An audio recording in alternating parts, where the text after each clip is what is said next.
Le choix n'est pas compliqué. La bonne personne n'est pas difficile.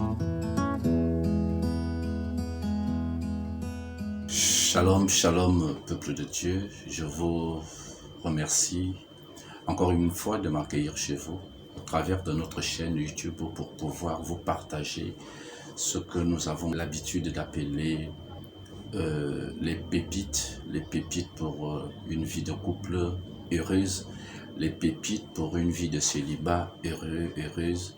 Nous savons qu'aujourd'hui, la situation de célibat et la situation de désir de se marier ou d'être dans un mariage béni de Dieu, ce sont des situations qui préoccupent un plus grand nombre de personnes.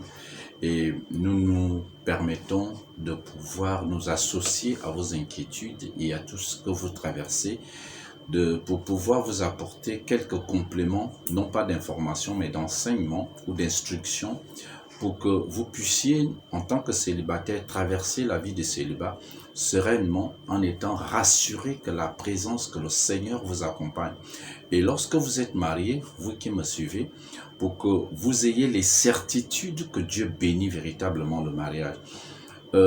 Avant de poursuivre, je vais vous inviter à, si vous ne l'avez pas encore fait, à aimer notre chaîne YouTube et surtout à pouvoir déclencher la petite cloche pour que vous soyez au courant de toutes les mises à jour qui seront faites pendant que vous ne serez pas en direct.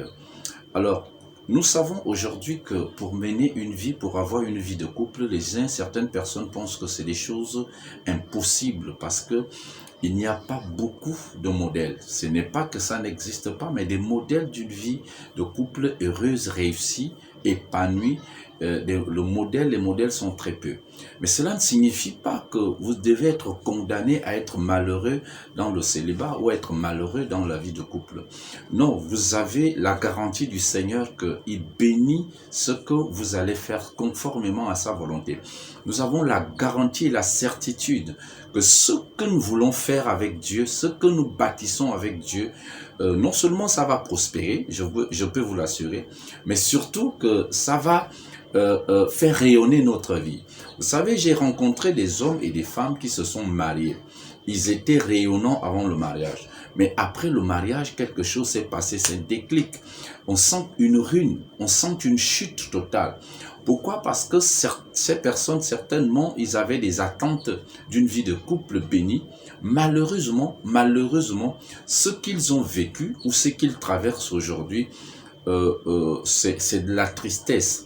Et nous voulons apporter un soulagement à votre vie. Nous voulons apporter un soulagement à votre compréhension des choses. C'est possible de sortir de ces relations de crise.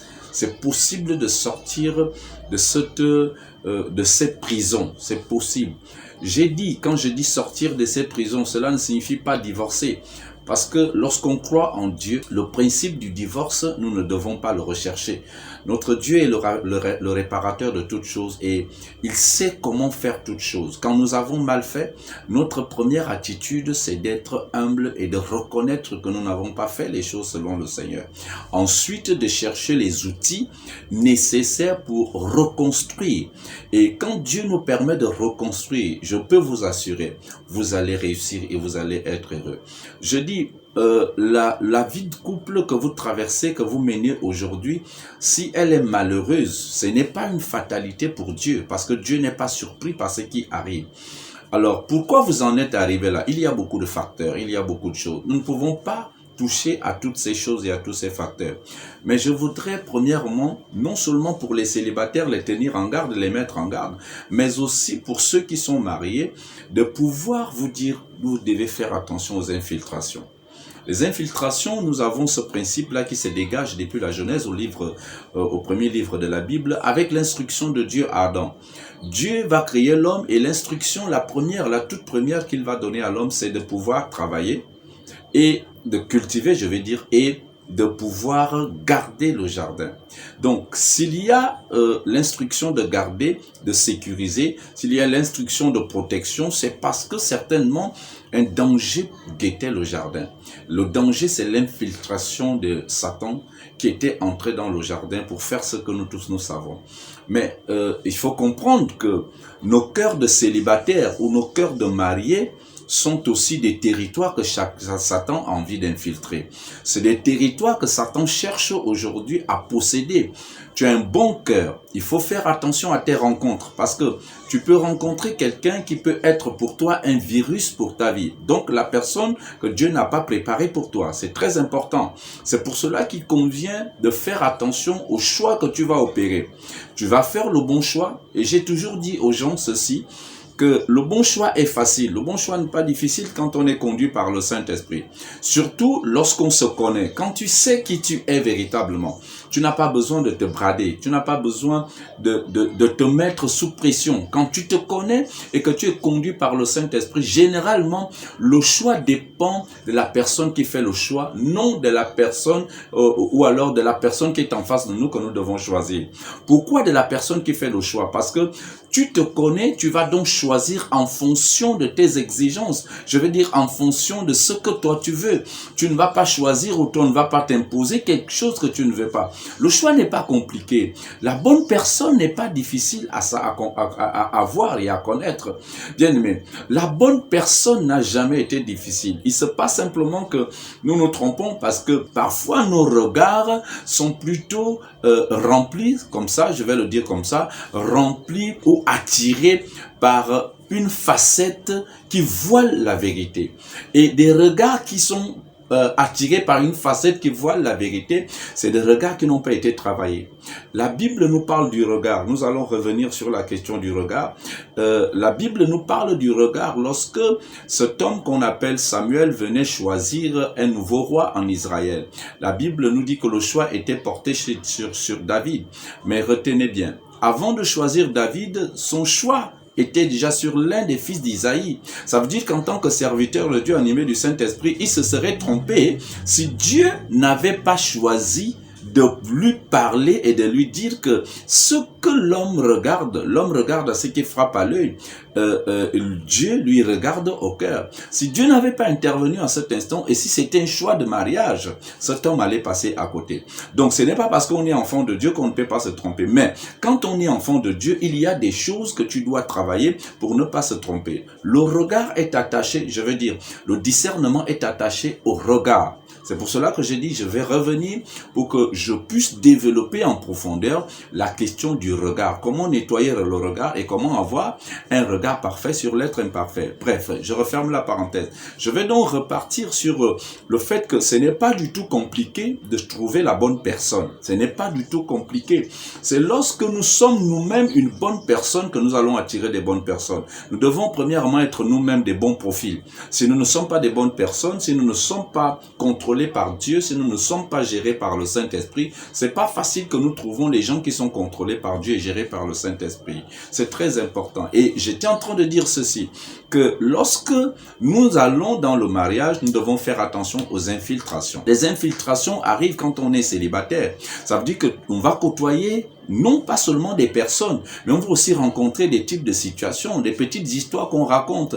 Le mari a trompé ici, la femme a volé tel ou tel, a escroqué telle personne. Ces petites choses peuvent s'infiltrer et s'inviter dans ton cœur. Et lorsque ces choses s'installent dans ton cœur, ça va transformer la nature de ton cœur sans le savoir. Donc, il y a des choses qu'on a besoin de mettre dans notre cœur, qu'on a besoin de garder dans notre cœur. Il y a aussi des choses qu'il faut éviter de garder dans notre cœur. L'infiltration n'est pas que lorsqu'on est célibataire. Quand on est dans le couple, nous faisons aussi face aux infiltrations. Ces infiltrations, c'est des compagnies que nous avons. Ces infiltrations, c'est l'environnement qui nous entoure. Ces infiltrations, c'est des choses auxquelles nous faisons face tous les jours. Il faut que nous fassions attention à ne pas permettre aux choses de s'installer en nous, sachant que ces choses ne nous feront pas du bien. Regardez, un homme peut être en train de regarder la télé tranquillement. Alors, il va suivre dans cette série ou dans un film, il va voir comment une femme est en train de tromper son mari ou vice-versa. Ce qui va se passer, la personne qui est en train de regarder la télé, si la personne n'est pas extérieure à ce qu'elle est en train de regarder, la personne va se voir être infiltrée par cette scène dans ce film. Et les choses vont commencer à monter dans le cœur de cette personne. Le doute va s'installer et les inquiétudes vont monter. Simplement parce qu'on a laissé une scène de film s'infiltrer dans notre cœur. Donc même lorsqu'on est marié, les infiltrations peuvent avoir lieu et peuvent détruire notre cœur. C'est pour cela que c'est important en tant qu'enfant de Dieu de pouvoir veiller. Nous devons travailler. La première chose, c'est ce que Dieu a dit à Adam et Ève. Il faut travailler. Il faut travailler. Il faut pas arriver dans le mariage et puis on se dit, bon, on n'a plus rien à faire. Être célibataire, il faut travailler à être un bon célibataire selon le Seigneur. Il faut travailler à cela. Il faut travailler à être un bon profil pour que la personne qui viendra vous trouve en étant prêt ou en étant prête. Donc, il faut s'éloigner de tout ce qui peut corrompre notre cœur. Les infiltrations, c'est la corruption du cœur. Les infiltrations, c'est la corruption du mariage. Votre mariage est stable. Il y a des gens qui tournent autour, qui veulent le corrompre. Il y a les idées de partout qui veulent corrompre votre mariage. Et si vous ne veillez pas, et si vous ne travaillez pas, et si vous ne gardez pas votre territoire sereinement, ce qui va se passer, c'est que vous avez regretté parce que vous allez voir les grains de ces infiltrations-là vont commencer à germer et à pousser. Bien, mais il y a une histoire qui me fait souvent très peur. La Bible dit que de la parabole de Jésus-Christ, il va dire que cet homme-là avait planté un champ et malheureusement il s'était endormi. Et quand il s'était endormi, la Bible nous dit ceci, c'est que l'ennemi est venu nuitamment, il s'est infiltré donc et il a semé la mauvaise herbe.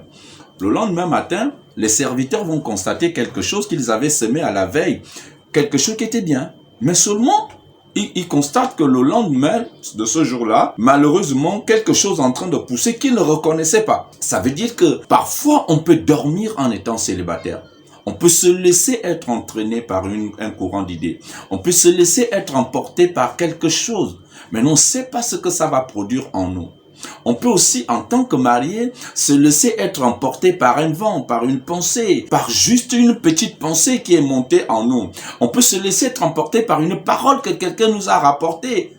Et la corruption a vite fait de s'installer pour pouvoir gérer notre cœur. Bien, mais les infiltrations sont comme des virus. Lorsqu'un virus s'infiltre dans un ordinateur, il ne vient pas pour faire du bien à l'ordinateur.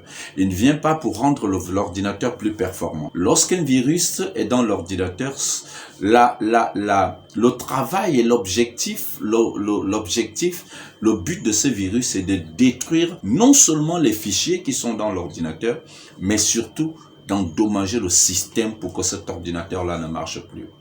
Alors, tu es comme un ordinateur que Dieu a préparé. Dieu t'a façonné avec des options. Et durant ta vie chrétienne, spirituelle, en tant qu'enfant de Dieu, béni de Dieu, il y a des fichiers de bénédiction qui sont, que ce soit comme célibataire, que ce soit comme marié, il y a des fichiers de bénédiction qui sont installés en toi. Alors, ce qui va se passer, c'est que si tu ne veilles pas sur ton cœur, si tu ne gardes pas ton cœur plus que toute autre chose, si tu ne veilles pas sur ton mariage, ce qui va se passer, c'est que comme ce virus, les infiltrations, la corruption va rentrer dans ton cœur. La corruption va commencer à prendre possession des fichiers de bénédiction que Dieu a placés en toi. La corruption va s'attaquer au système, c'est-à-dire la vie qui est en toi. La vie Zoé qui est en toi. Et lorsque le virus sera attaquera le système, c'est-à-dire la vie Zoé qui est en toi, tu vas avoir des problèmes. C'est pour cela que nous nous portons volontaires pour prévenir et aussi pour instruire. Nous croyons que Dieu est fidèle, nous croyons que Dieu nous garde et nous croyons que Dieu veille sur nous. Mais il est important que chacun d'entre nous soit à l'œuvre pour vivre une bonne vie de célibat selon le Seigneur et surtout pour vivre une bonne vie dans la vie du mariage et vivre un mariage heureux. Je crois que tu peux être béni de Dieu. Je crois que ce que tu as déjà vécu aujourd'hui, tu peux vivre mieux. Je crois aussi que Dieu peut rendre ta vie de célibat ou du mariage tonique et harmonieuse. C'est le Seigneur qui bâtit. En dehors de Dieu, il n'y a rien d'autre. C'est pour cela que nous sommes venus vous inviter à prendre conscience de tout type d'infiltration. Avant que quelque chose ne s'installe en vous, il faut que vous puissiez vous poser la question. Est-ce que ça fera du bien à ma vie de célibat? Ou alors est-ce que ça détruira ma vie de mariage? Que Dieu vous bénisse. Nous espérons que vous avez aimé ce petit partage. Nous vous recommandons de pouvoir vous abonner à notre page YouTube et nous serons ravis de toujours vous apporter des pépites d'enseignement et d'instruction pour pouvoir vous entretenir dans votre foi et dans votre destinée maritale. Que Dieu vous bénisse. Amen.